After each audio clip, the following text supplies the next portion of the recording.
Hey everybody, and welcome to another edition of Board Games Hitting My Table. In this series I take a look at all of the games that are not new to me, but games that I've been playing over the last couple of weeks nonetheless. Before I get started on the games, I need to give a shout out to the show's sponsor, KIENDA.co.uk, who are my go-to online retailer when it comes to purchasing games here in the UK. And if you use my link in the show notes or the QR code, then you can get 5% off your first order. But let's get on with what I've been playing, and we're going to start with a 3-player game of the Estates. This is a very nasty auction style game, a closed economy game, as every penny in the game ends up staying in the game and no more enters. And what that means is that whenever you buy any of these items, you are essentially lining the pockets of your opponents and they can be used against you. And what you're trying to do is you're trying to build these skyscrapers. Only the latest colour of those skyscrapers is going to be relevant to who scores it, but the first person to build each colour is going to take ownership of that company.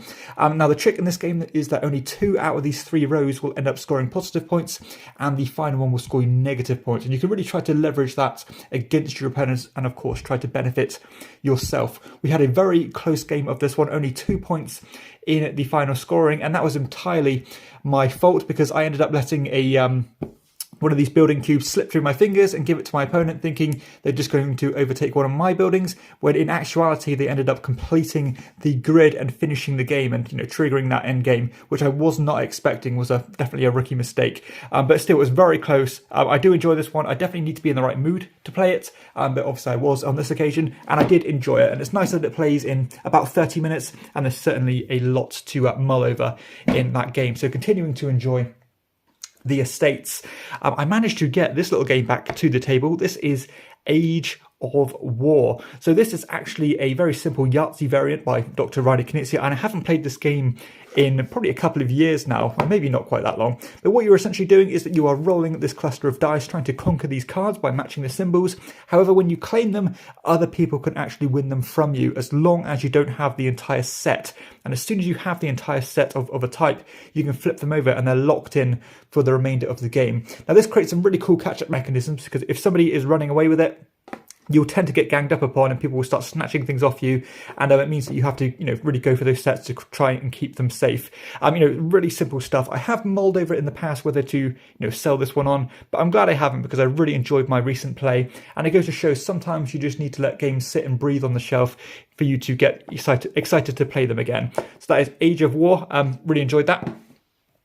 Played a 3-player game of this little game here called Dandelions. So this is a reprint of a game called Birth, I believe, and it was kind of recently fulfilled on Kickstarter. It's a 15-minute dice-driven filler, as you are basically moving your player pawn on these different petals, I suppose, and then you are deploying dice on them. Now you want to have the most dice on them, because if you do, you're going to have the most, or you're going to score points for all the pips of your colour, but additionally each die is going to be worth points depending on which petal they are actually on. Now for me, this game is a little bit too, not dry, but a little bit too mechanical, in the sense that there's no real fun and there's no real decisions to be had here. You just kind of end up moving your piece around, deploying dice. If something happens in your favour, then so be it.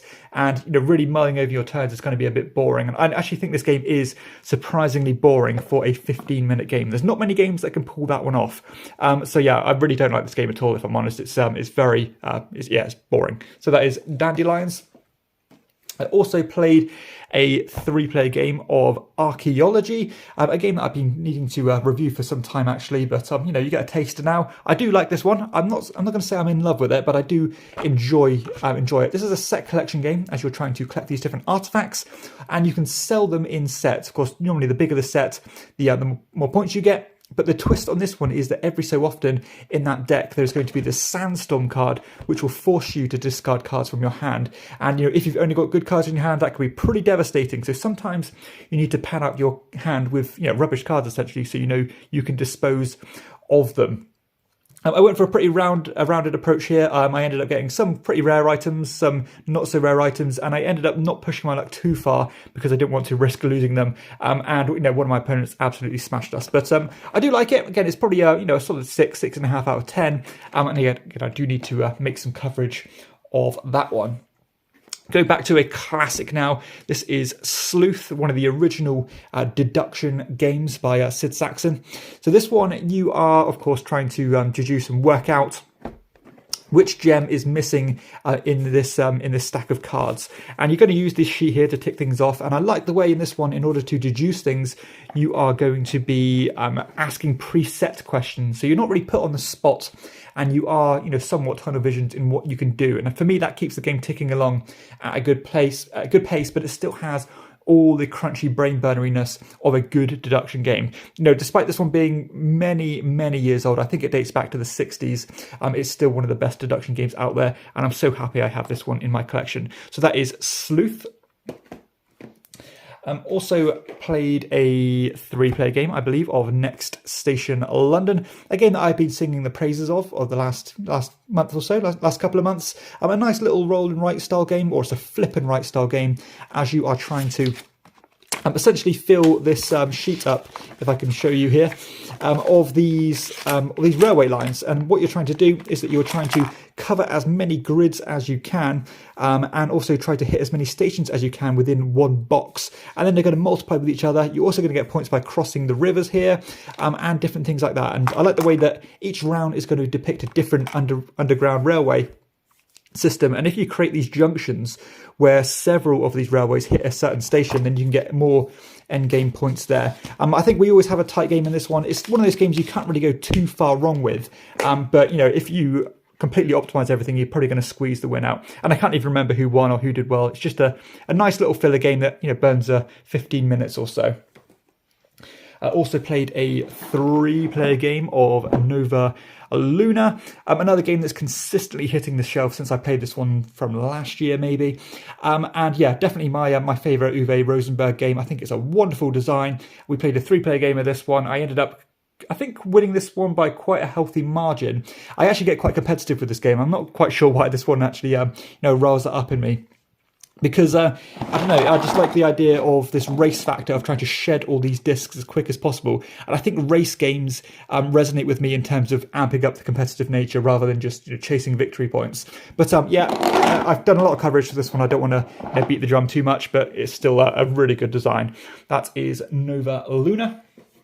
We've played a 3-player game, which is probably not the optimal player count, of Concept. So Concept is essentially a game of charades, but instead of using physical hand gestures, etc., you are using this board to give your clues out. And you have basically categories of a card here, ranging from pretty easy clues to some pretty difficult ones. Like, for example, the easy one is something like B, and the hard ones are vicious circle. We've got armed to the teeth. So you've got some pretty niche sayings there. But the funny thing about this game, especially in this one that we just played, was the discrepancy in between these clue cards. Like, for example, one of my opponents had a card, bearing in mind we all went for the hard options, and his clue was black eye. Now, bearing in mind that there is a symbol on the board with an eye and a symbol with a board with black on it, then that's pretty an easy one to get. Whereas my one was something like bury the hatchet. So that was much more difficult. It took a lot more time. But, I just thought that was quite a funny thing, how different they can be and still offer the same points. But I don't play this competitively at all. I just like the process. We like to see if we can get what we can get. And, playing 3 players, this is supposed to be a big player count game. And it even says on the box here, it's a 4 to 12 player game, but you can easily play it at 3 and just have some fun with trying to give those clues out. And we did that. And I do like this game. Again, it's one of those games I have to play every so often. I can't play it all the time. But when I do tend to enjoy it. That is Concept. We played another 3-player game of Crossed Words. So this is like a word association style game, as you have like clues on the vertical and horizontal axes, and you're trying to give something that associates to both of them. So you can see here that you've got one that says musicians and bands and colours. So you can put something like Green Day or something like that, because it crosses both of those categories. I've really raved up this game over the last couple of years. It's one of my favourite party games. I think it's so there. And another game that's almost real time in the sense that you want to be rushing and getting your answers down because you break ties, etc. But there is something I noticed is that some of these clue cards are pretty rubbish, and they're not concrete answers. They're like vague answers. So some might say things like like a guilty pleasure. And like, well, that could be anything. There's no right or wrong answer there. So what we've decided to do is that we've taken all those cards out and left all the factual answers in there to make the game a bit better. And again, no room for ambiguity, I suppose, but still really good game. That is Crossed Words.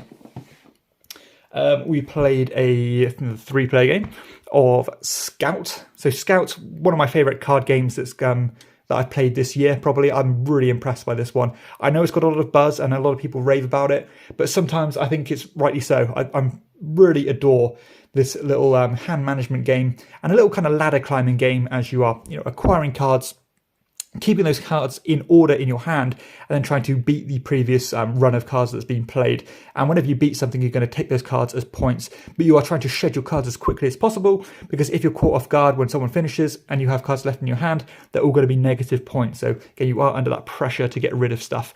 One of my favourite Oink games, if not my favourite Oink game. It's just so good.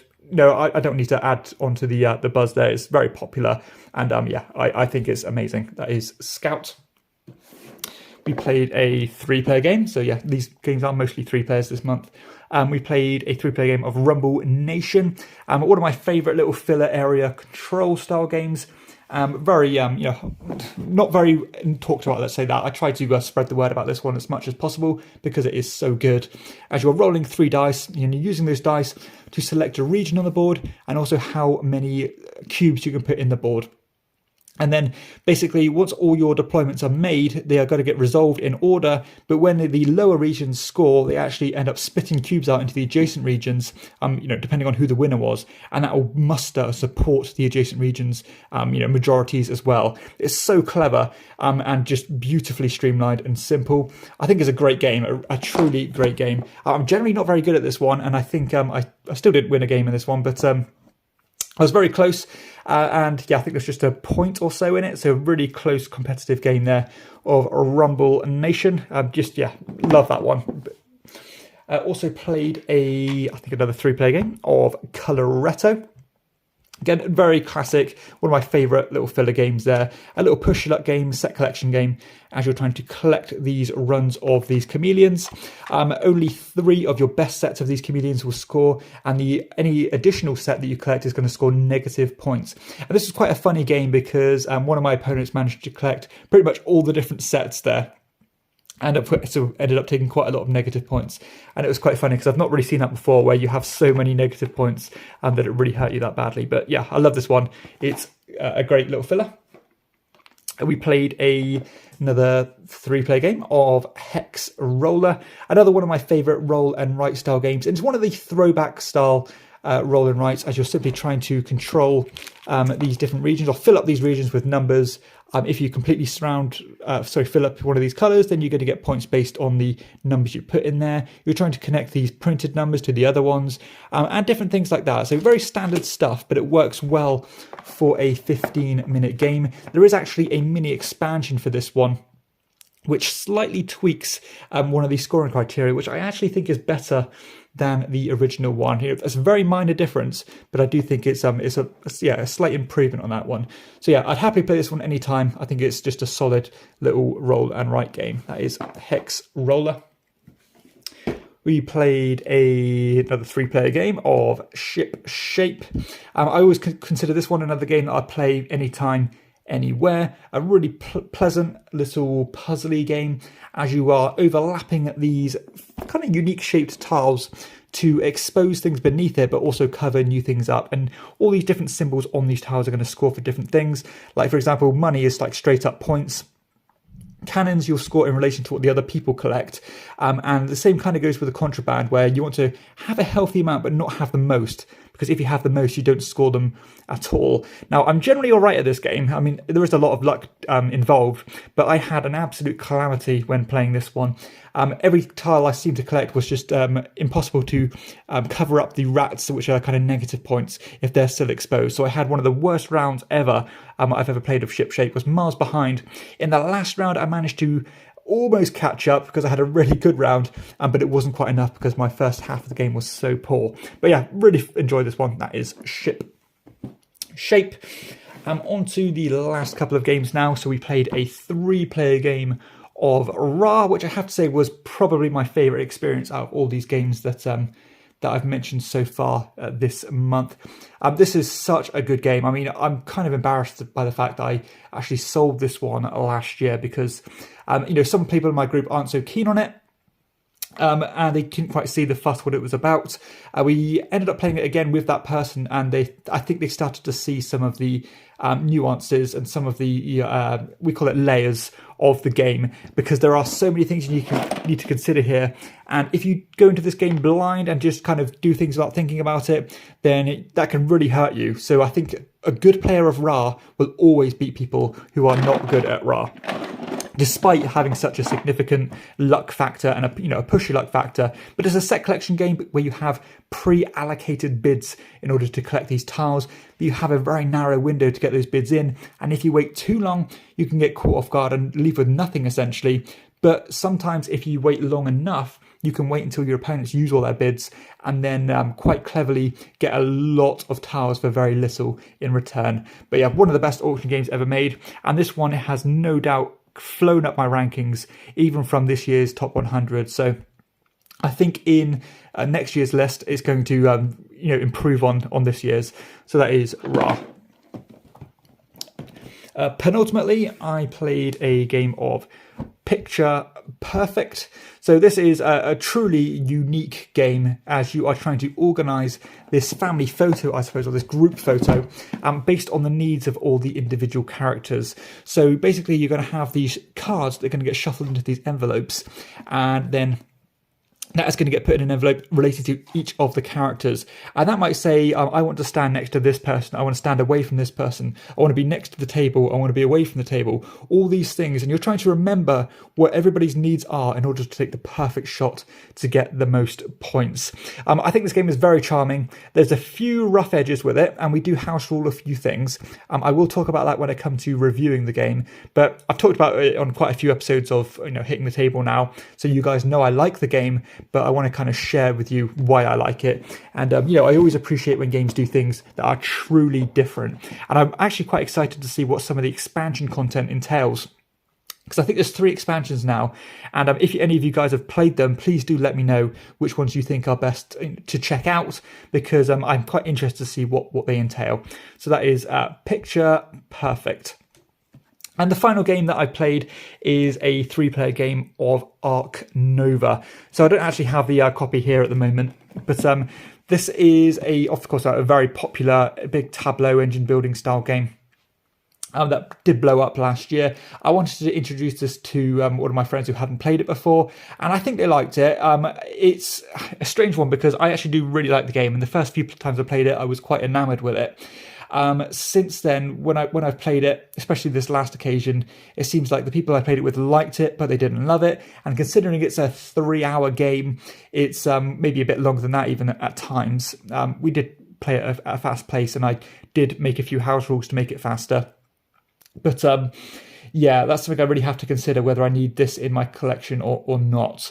But yeah, I mean, personally, I really enjoy it. I think it's great. And I went for a kind of a lizard style strategy as I was getting these reptiles in and comboing them. But funny enough, one of my opponents was getting points based on anybody making lizards or putting lizards in their zoo. I did really well in terms of the conservation, and got a lot of points that way as well. And I did end up having quite a decisive victory, but that's fair enough because I had played it more times than my opponents had. But that's it really. That's all the games that I've been playing over the last couple of weeks.